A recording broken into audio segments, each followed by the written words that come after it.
So I finally got around to finishing my lovely Songbird cardigan this week. Now, going by the instructions, it is a pretty straightforward, fun and easy make. I of course made one decision which put me off completely on making this thing for a whole entire month because I was petrified of making a mistake. I had once again created a totally irrational fear of something which, now having overcome it, ended up seeing me create the best thing I have ever made in my wardrobe to date. So stick around to find out what I did to make this cardigan my all-time #1 favourite. All I can say is do hard things, people. You won't regret it.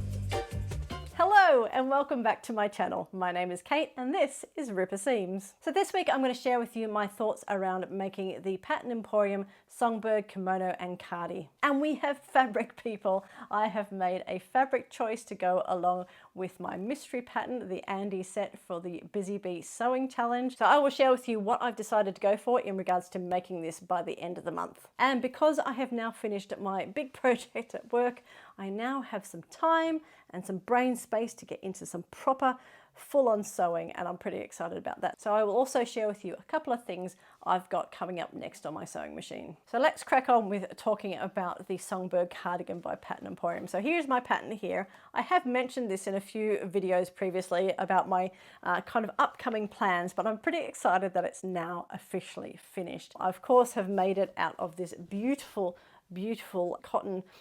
It's meant to be a very fine lawn, but it is actually more like a voile because it is quite transparent. It is extremely light, but the detail in this print, this tropical print on there, is absolutely stunning. I will put a picture of the finished makeup here because it just came out looking really lovely. But I will also of course do a backyard catwalk so you can get a full view shortly. So let's crack on with what this pattern actually is. So this is a Pattern Emporium pattern.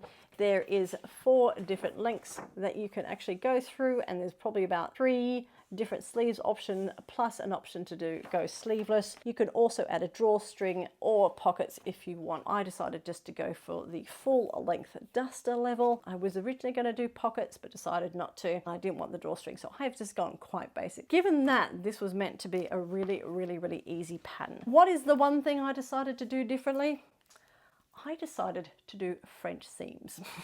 Now the reason why I wanted to do French seams was this fabric is extremely transparent, even though the main base of it is black. And I felt because of the transparency of this fabric, I really needed to have really nice crisp seams there as possible. I wanted ripper seams on this garment. The other thing too is even overlocking on fabric that is this thin, it doesn't always have the neatest edges. That could be a rookie mistake on my part though. But ultimately I wanted to do the French seams because I hadn't done them before. Now I have felt more fear and hesitation in using French seams in my sewing than I have in deciding to jump out of a plane. And I've done that twice. So in my head, where the real barrier is once you've kind of committed to doing the French seams and you get it wrong, you've pretty much cut your seam allowance off, and it is possible that your garment then has to be binned completely or completely transformed into something else. And I think that's the bit that hesitates me, that once you hit a line, you just can't go back. And now thinking about it, so much more could go wrong when jumping out of a plane. So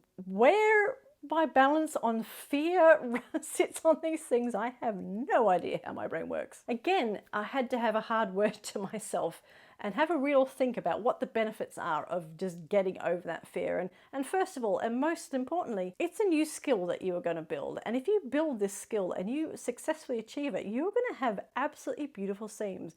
And I am on the pursuit of ripper seams. So yeah, let's try this as a skill builder. And the second thing was, as beautiful as this fabric is, it only cost me £4 a meter. This is £12 worth of fabric we're talking about here. So realistically, if I stuffed it up, it wasn't the end of the world. So where I think the real fear originated from here is I'm pretty certain last year in the Great British Sewing Bee, there was a pattern challenge, and Esme's #1 instruction for this blouse was to make sure that all the seams were finished as French seams. And I can just remember seeing on half the contestants the blood just drain from their face and going, I don't know. Particularly because she wanted French seams on the sleeves. And to me that was like, no, that ain't gonna happen. Putting French seams on an already complicated thing that you're attaching to the main body of a garment, it just blew my mind as like, I don't know how you do that. What I decided to do was I wanted to do French seams on this. I'm going to give it a go, but I'm only going to do it on the shoulder seams and on the side seams. I thought if I start with that,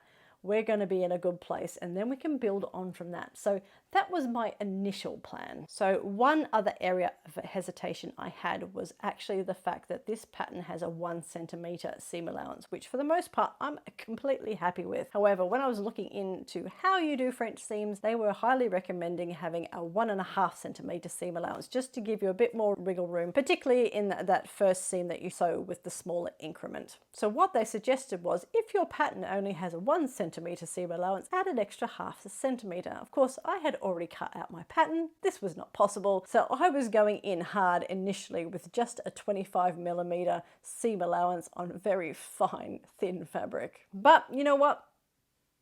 I tried. I did it. So I got in and I did the side seams here and I got it right. Woo! I was pretty happy with them. First lot of seams, crack on. I didn't have any hairy bits sticking out of that second seam when you folded it over. And because it is only a 1 centimeter seam allowance in total, you've got a really thin, crisp line over where that seam is. So then it came time to do the sleeves, because that was the next step in the instructions. And this is where I hesitated, because I thought I was going to run it through at the normal seam allowance with a straight stitch and then overlock the edges to finish. When I was testing this fabric out on my overlocker, it wasn't happy with it. It was not doing a really nice crisp edge. Then I had Esme's voice pop into my head and urge me just to give the French seams a go and kind of really, really challenge myself. So by the way, I don't recommend having Esme's voice in your head.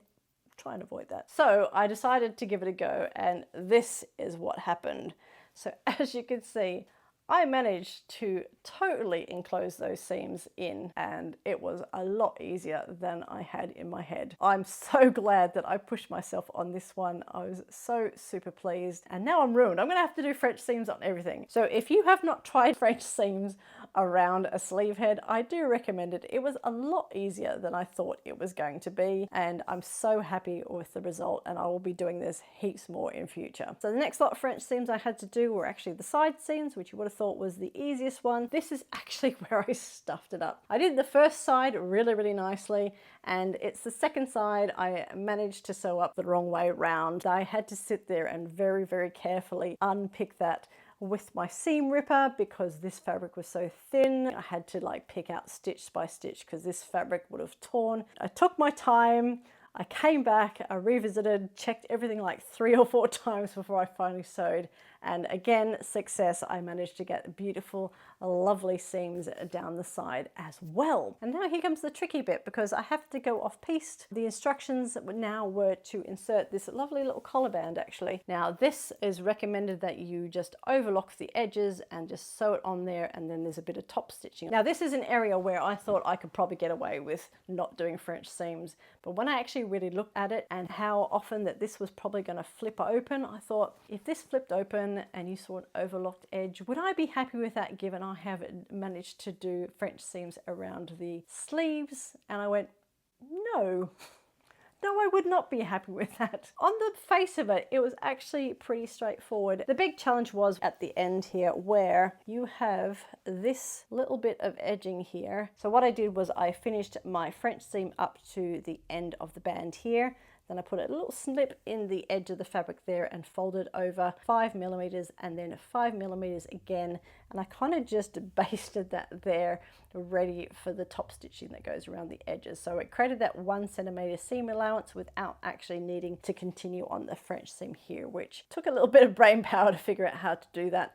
But that's what we ended up doing. So officially that was the end of all the French seams that had to be done. But what I did have to do was run a whole heap of top stitching right around the edge of the garment over the top. And the best part was, because I had done the lovely French seams on the inside here, and I'll put some close-ups in, it ended up being almost like an understitching to kind of really keep that kind of band in place without having all the obvious overlocking stitches on the inside. So this is completely neat and tidy on the inside, as well as some lovely top stitching detail on the outside. As a result of all this kind of thought and effort I put in, every single seam in this whole entire garment is completely enclosed, which I don't think any of my items of clothing, either shop bought or made by myself, has fully 100% enclosed seams. I honestly think that this is the neatest and most kind of professional constructed item in my wardrobe. I actually feel like it's like really expensive, despite that it only really costs £20 for me to make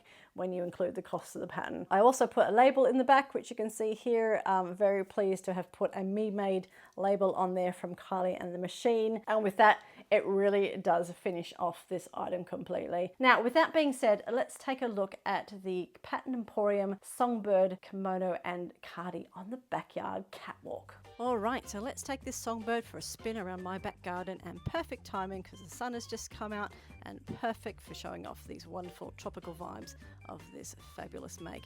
Now, this fabric is a very, very fine cotton lawn, which is from Stitch Fabrics, and best part is it was only £4 a metre. Absolute bargain. I love the tropical print on this. It's running down in stripes, one big one and some little ones as well.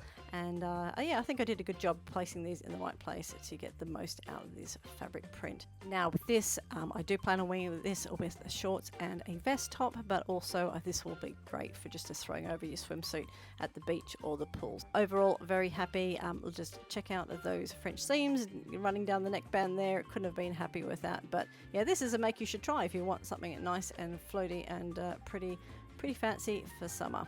So if you have not yet tried the Songbird Kimono and Cardigan by Pattern Emporium, I do highly recommend it. It's a lovely, fantastic make for summer.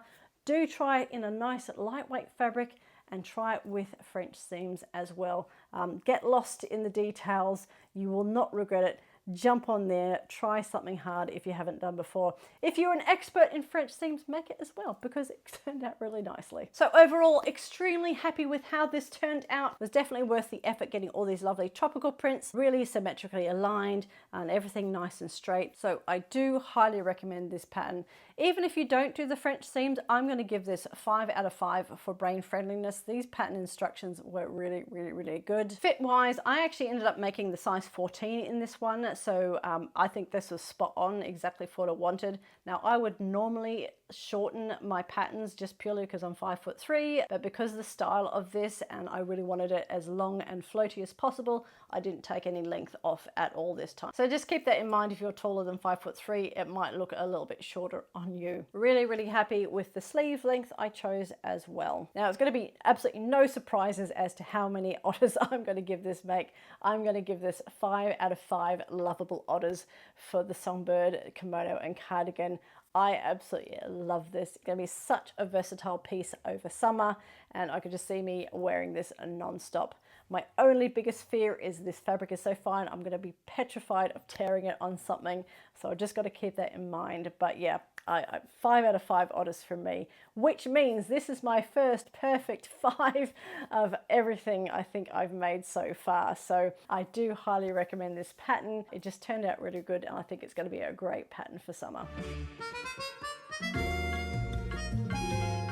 So let's do an update in regards to my first make for the Busy Bee Sewing Challenge. Now, if you don't know what the Busy Bee Sewing Challenge is, then please do go and check out my video from last week. I will link it up here as well as down in the description box below if you can't see it up there. So last week I opened up a mystery pattern from Christine, who is the Gemini Stitcher here on YouTube. She sent me the Andy set from Swim Style Patterns. Now I have spent the week reviewing the pattern and going through my fabric stash, trying to figure out if I had anything that was suitable to make this up. Now I do want to do the top and the skirt, and together I'm going to need 3.5 to 4 meters. Now, having gone through my stash, I'm a little bit limited on choice, just purely for the fact that most of my fabric I've got around 2 to 3 meters of, nothing kind of more than that. But I do have a few options which I considered. First one is this lovely cinnamon type colored viscose here. I've got 3.5 meters of this, so that was one option. I also have the fabric which I have actually purchased to be used as a toile for the Zadie jumpsuit. This is a lovely cotton linen mix, so that's another option. I of course have the lovely Nerida Hansen fabric here. I do have 4 meters of this one, and this is a lovely viscose as well, and really nice. I do have some viscose from Spotlight which I've got here, which is this lovely kind of paisley pink pattern, and then I've got some cotton sateen. I've had this for a while. I don't know what to do with it. It's an option. It's not my favorite option, but it's here. And my only other option I have is this lovely viscose, which I have also picked up from Spotlight in Australia, which I absolutely love. There's 4 meters of this one. But I do have this flagged for a really nice Vogue dress, which I want to make up really soon. So there were my fabric options. I had a big and ah. This one obviously was out. This was an option, but I kind of like the bohemian vibe on it. I had a look through Instagram to see what other people have made it out of. There's lots of gingham going on. I have a Vegemite love-hate relationship with gingham, and I kind of felt as if I wanted to avoid that, so I didn't want to do gingham. Lots of lovely linen as well. I love wearing linen. I really love to try that out, but this wasn't the right color. I didn't think it was a bit dark for summer. And this one here was probably a bit too busy for that particular pattern. As much as I've got enough fabric, I've also flagged this for another make I want to do, so I kind of ruled that one out. So this kind of brought me to this one. And again, probably a bit too dark. I wasn't interested, which of course led me back to this fabric here. I really like this fabric. I just don't think this is the right one. I'm like, the paisley is really, really sweet. I think this would be really nice and flowy. I just don't think it's right for this project. I think this needs to be something else, which of course means that I went and bought some more fabric. So I went looking for something that had those really lovely summery colors that kind of was oozing that kind of boho vibe and would just be really nice and floaty and really kind of show off that kind of relaxed fit of that Andy set, which then led me to this lovely fabric from La Mauzy, which I got here. So check this out. I ended up getting stripes and these beautiful sunset colors. It's really, really pretty. It's got a really kind of lovely pattern to it. And it's got some pink, some oranges, some dark navies in there, this lovely kind of shock of blue. I think this will look really, really stunning as a big, long, flowy skirt with the splits up the side, and then of course a nice loose blouse with the longer sleeves. So I do have 4 meters of this. This is my fabric which I've chosen. I think I've done the right thing. So here we are. Here is the lovely fabric to make my Andy set. So as much as I'm going to be posting my final make on the 31st of July, you can also check out my progress on Instagram here at Ripper Seams. I'll probably be doing some little sneaky work in progress kind of pics on there. So go check that out. So as much as I bought this fabric, it wasn't the only fabric I've bought this week. I've gone and got some more because I kind of had something in my head that I wanted to make. I've been seeing everybody make the fleur top by Fabric Godmother for the last couple of weeks, and I'm getting some FOMO. I was not sure about that whole entire Garni top look to start off with. I didn't like the big gap down the front, but of course Fabric Godmother have gone and brought out their equivalent, similar style with, they've got the little placket in there as well, so when it's all tied up there's not so much of a gape. It has actually tempted me, and everyone's beautiful makes that they've been putting together, oh my gosh, everyone who's made them in red, chef's kiss. I love that. It is obviously a very trendy top. I do like the little bows at the front. I'm getting used to the puffy sleeve options, so I thought, you know what, I'm going to give this a go, and I'm very tempted. My initial thoughts on making the fleur was just to make the top version. I'm kind of not into making the longer dress version at the moment. I thought just the top for now would be really, really good for summer. Nice little quick make by the sounds of it. So I went looking around and I found some cotton poplin from Little Johnny Fabrics, which is this lovely print here. I thought I'd give animal print a go, particularly since it's not an overly orangey color. So I thought this was quite cute. I'm going to give it a shot. So I'm hoping once I've cut out the Andy, I'm going to try and sew this up. I've actually cut out my pattern. I'm ready to go. What I thought was really funny was the other night when I was cutting out the pattern for this, I saw that Love Red Sews had put on her Instagram story feed her cutting out the fleur in a leopard print as well. Love Red Sews is actually another participant of the Busy Bee Challenge. So I just had a little message saying, oh, great minds think alike. We're doing the exact same top. She's got slightly different fabric, but we are making the same top. So I can't wait to see what hers is and also get mine made as well. So yeah, it's obviously a very popular top at the moment. So I got this fabric from Fabrics Galore, and of course whilst I was there and had a discount code, I couldn't help but get some more fabric, and it was something which I have been eyeing off for quite a while. It's a fiber move fabric. It is also a cotton poplin, but it's this lovely one here. Now these are kind of like a really nice beige heart with a black background base, and I just think it's really, really fun. I love the neutral colors on there. I've been buying a lot of fabric which is very bright and colorful lately, so I thought that this would be a fun fabric, but maybe like just toning it down in the color a bit. I don't have a particular kind of pattern in mind. I've got a few kind of dresses or a few tops which might suit this one, but I just really love this fabric. I will definitely find a use for it. So yeah, I picked up this one as well. I was meant to draw the line after getting those fabrics, but then one more popped up, which when I saw it, it just made my heart sing. I thought, you must come home with me. You must be in my stash. I will make something beautiful out of you. And it is this beautiful one by What Vicky Made. And it's this lovely, beautiful floral terrarium print, which you can get up close. There's these beautiful, lovely fine lines on there on this lovely cream base. And these beautiful flowers in there. So beautiful, so retro. Again, I love my retro fabrics. And I just thought, I love cream. I prefer to have cream against my skin rather than white. I think it kind of helps kind of make my face shine nicer.